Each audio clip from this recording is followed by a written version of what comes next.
as a sister organization, you don't say to the SAPS, we've received this complaint, this affidavit, what is happening? Because then you will get an answer that we are investigating, we are trying to get hold of whatever's contained in that report. You would have gotten that answer, and you would have known to leave it, as you say, that had we known what's happening, we would have left it at that point. How is it that that's not the first thing you do, instead of deploying resources? And I deliberately say deploying resources because you do have a complaint that you don't have adequate resources to investigate all matters that fall within your mandate that you should investigate. How is it not the first reaction to find out where the complaint has been laid before you demand the dockets, to find out, have you received this complaint? Is anything happening? Is there anything to this concern that they've been intercepted? My first port of call, Commissioner Baloy, was I did call. I called Lieutenant General Sentumule. This is after you received, before? Before I sent a letter. Yeah, but this is after you've now made the decision to investigate. So my question is, before you make the decision to investigate, before you say to Mr. Perumal, whatever you say to him that makes him go and speak to Mr. Khan, before you say to Ms. Ramsamay, make an application in terms of Section 28.3, include these names, before all of that, you haven't yet made the decision we are investigating.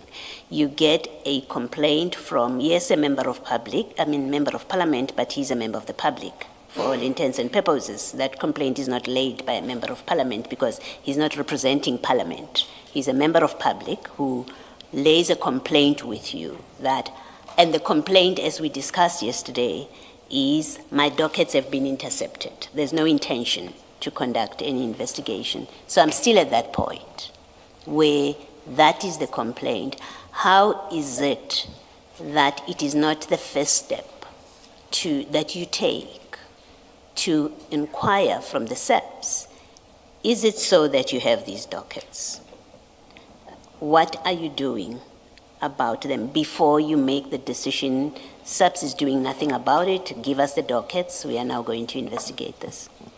So it is on that basis, Commissioner Baloy, that we wrote to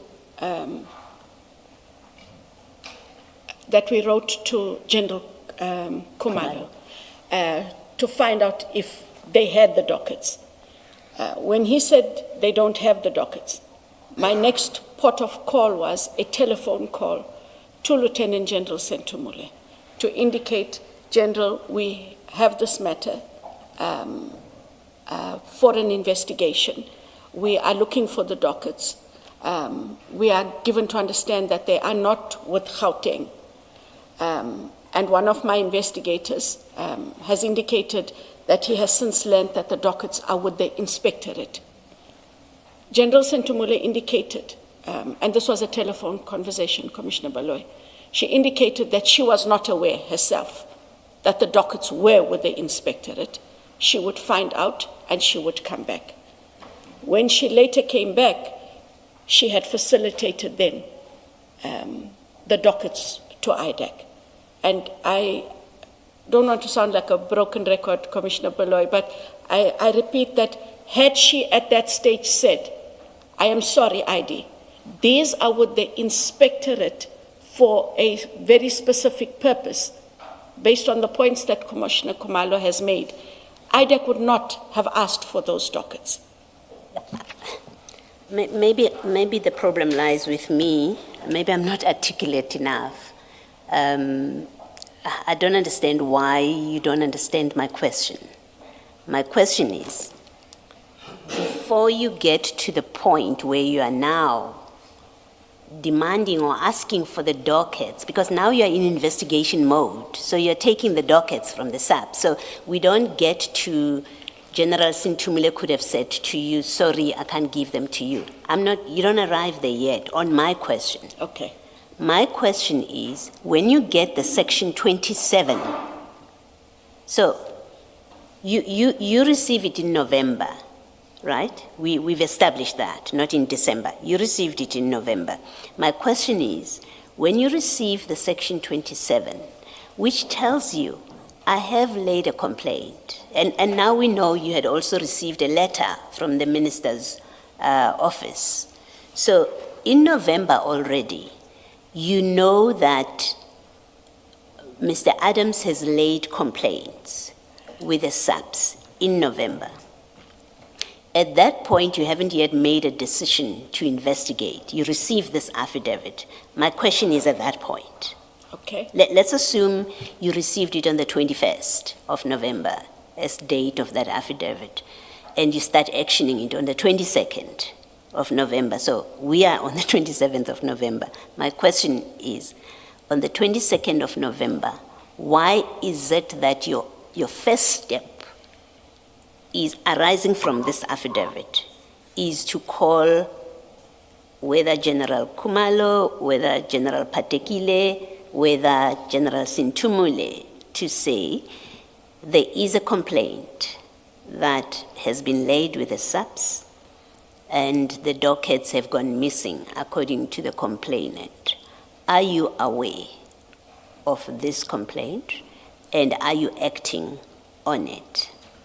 Why is it that's not what you do first? In fact, what you do is you go into full investigation mode, and the next thing you do, you're demanding or you're taking the dockets. So I'm not yet there. I'm talking about your first move on these. It would have been, at the time, would have been based on the fact that Mr. Adams makes the submission that he knows that his dockets would not be dealt with, and or the cases would disappear. And I do take your point that the Section 27, as the commissioners now see it, is inadequate. At the time we base our actions on what was on the Section 27. And on the 27, there are allegations being made against the police in terms of criminal allegations, as well as allegations that the dockets would disappear as they did in Cape Town, and it is on that basis that I make that call, Commissioner Baloyi. So you unquestioningly just accepted his say-so. He says to you in the affidavit, my dockets have disappeared, they've been intercepted, and you go into investigation mode. You don't question. Why would he say that? Let me verify that indeed nothing is being done about them. You say it's on the basis of what he says. So whatever he says, you just acted on that, because that's what it is. He said so, and you went into investigation mode on that basis. That is correct, Commissioner. All right, thank you. Thank you, Commissioner.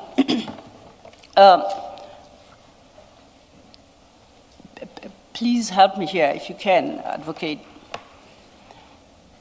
At some point on the 6th of December, you are aware that the dockets referred to in the complaint are with the inspectorate, correct? Correct. I assume that you are aware of the function, or what the function was of the inspectorate, that it plays a specific role, and that perhaps, in general, it's empowered to investigate service complaints against SAPS members. Correct. So it's acting in terms of law to have those dockets and to investigate, as you have now subsequently found they were doing, regarding the service complaints. Correct. Okay. Now, can you then point me to the legislation or any prescript that then gives IDEC the authority to dispossess the inspectorate of those dockets while that investigation is ongoing? What gave IDEC authority to demand those dockets?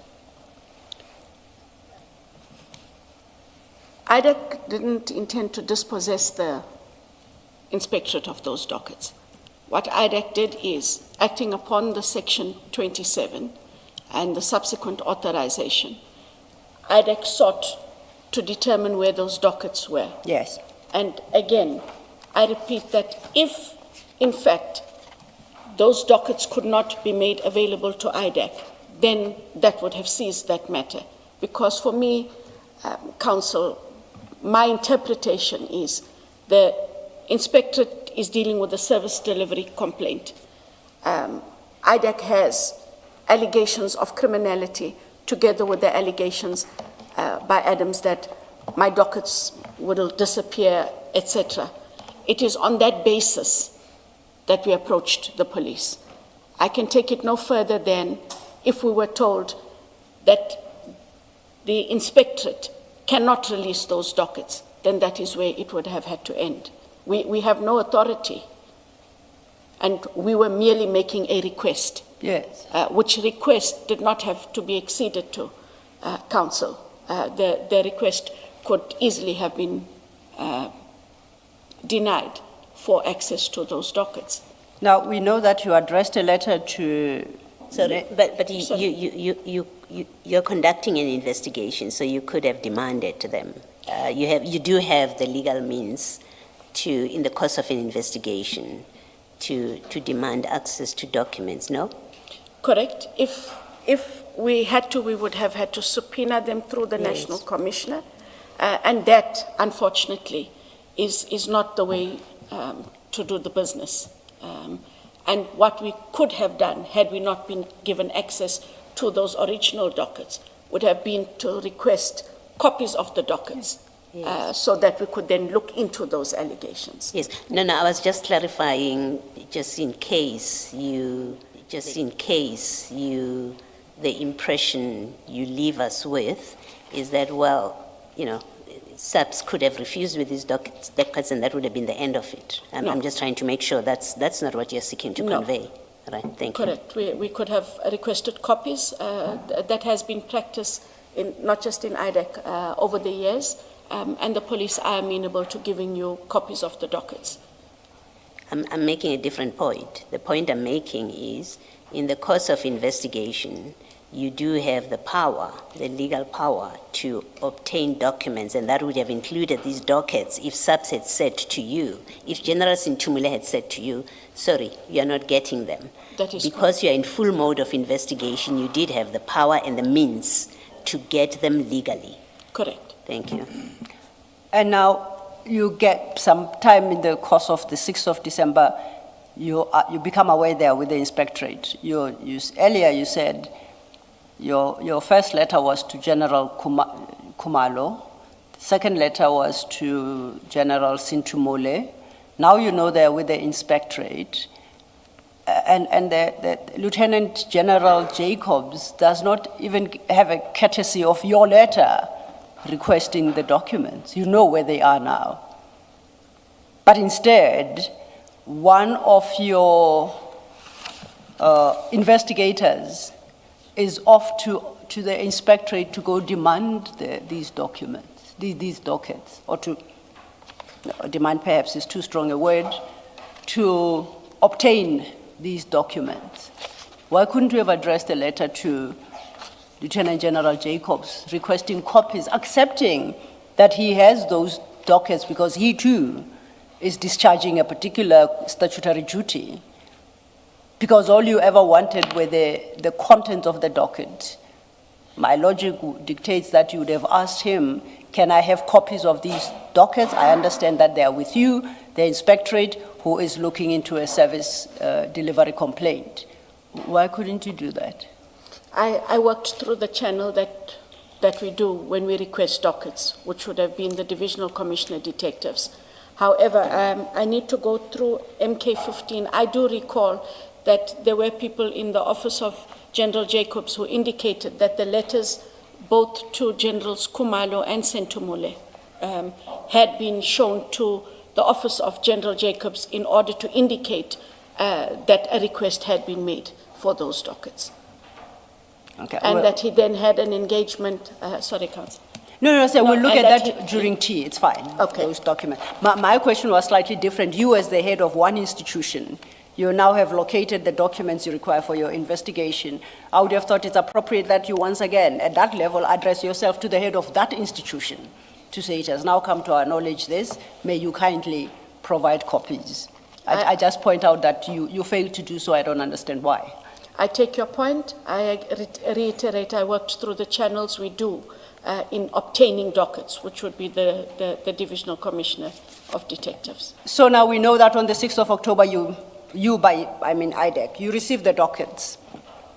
We requested them on the 6th of December. Yes. They were received on the 9th of December, 9th the of 6th having been a Friday, Commissioners. Oh, thank you. They were put together and given to us on the 9th. 9th of December. Are you able to recall what light they shed on, remember we still have that highly deficient Section 27 referral. Are you able to recall what light they shed on that referral? The dockets. Yes. The dockets, when they were received by Investigator Rapeso. Yes. Investigator Rapeso then shared those dockets with Advocate Ramsamy, who already had the 27. And she appraised those dockets together with the Section 27. So I did not peruse the dockets, Commissioners. So you don't know whether they added any value to the Section 27? I'm not aware. Okay, At that time, if they added value, except maybe this, if I could give this last response, I can see that we should go into an adjournment, is what did happen later on in January is that Mr. Rapeso, Advocate Ramsamy, and Mr. Perumal, after having gone through those dockets, together with the Section 27, then had further engagements with Mr. Adams in order to amplify or supplement the statements that were in the docket, which I guess by interpretation means they were not up to standard or sufficient. Were those, I assume those were what, A1 statements in each one of the dockets? Correct. On your understanding, were they any better than the Section 27 referral affidavit? Of my personal knowledge, I cannot say, but from feedback from the prosecutors and the investigators, they were not substantial. Yeah. And it was for that reason that there was that January engagement. Resulting in the In supplement? further supplementary affidavits for each of the matters. All right, thank you. Before we break for tea, Chair, may I close this little topic? And in fact, if you go to MK15 at page 295, that is part of a document from Legal Services, SAPS Legal Services. It starts at 293. I'm particularly interested in 295, paragraph 4. And you say you never became appraised of the contents of the dockets. So at paragraph 4, the author of that document, Lieutenant General Kamani, states, only the complainant's A1 statements are contained in the 6 dockets. No other evidence is contained in the dockets. The lack of location information makes it impossible to determine proper jurisdiction at this stage. Let's jump ahead to 296. At paragraph 13, the current information contained in the dockets is scanty and too vague to formulate charges against any suspects. As a result, Legal Services is unable to confirm that the required elements of any offense are contained in the dockets. In light of your admission that you never saw the contents of the dockets, you can't take issue with these findings? You have to accept them. I cannot take issue with these findings. Safe to say, when he makes these findings, he didn't have a Section 27. No, I assume it's a he. His analysis of the contents of the docket. That's all I'm interested in. So as far as he's concerned. I can't take issue with his analysis, Chair. But based on the engagement we had yesterday, the Section 27 referral affidavit could not possibly have made any difference, even if the writer of this legal report had sight of it. It would not have made any difference. I say that because when I engaged you yesterday, you accepted that there was nothing there. Do you accept that? I accept the point. Thank you. Thank you, Chair. Might this be an opportune time for a tea adjournment?